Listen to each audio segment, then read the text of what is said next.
Nagsimula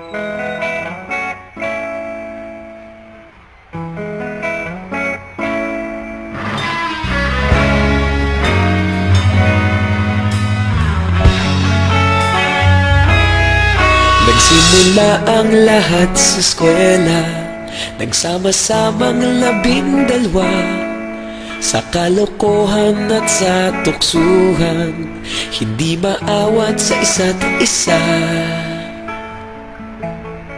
Madalas ang standby sa cafeteria, isang barkada na kay saya. Laging may hawak-hawak na gitara, konting udyok lamang kakanta na. Kay simple lamang ng buhay nun, walang mabibigat na suliranin.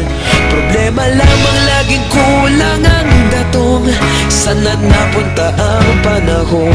Sana nga ba? Sana nga ba?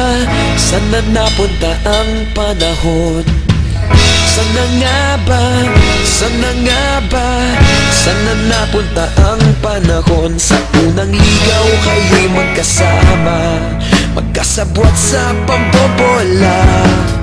Walang sikreto kayong tinatago, okay sarap ng samahang barkada.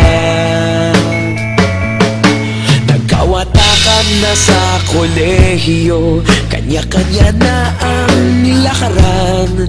Kahit minsanan na lang kung magkita, pagkakaibigay hindi nawala. At kung saan na napadpad ang ilan, sa dating eskwela meron ding naiwan. Meron pa ng mga ilang nawala na lang, nakakamiss ang dating samahan. Sana nga ba? Sana nga ba? Sana nga bang barkada ngayon? Sana nga ba? Sana nga ba? Sana nga bang barkada ngayon?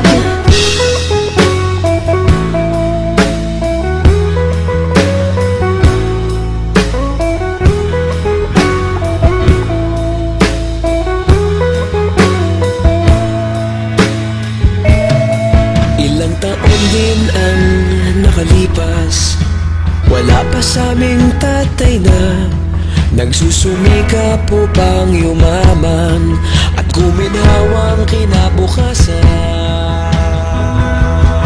Paminsan-minsan kami nagkikita, mga naiwan at natira. At gaya nung araw namin sa eskwela, pag magkasama'y nagwawala. Napakahirap malimutan ang saya ng aming samahan. Kahit lumipas ng ilang taon, magkabarkada pa rin ngayon. Magkaibigan, magkaibigan, magkaibigan pa rin ngayon. Magkaibigan, magkaibigan, magkabarkada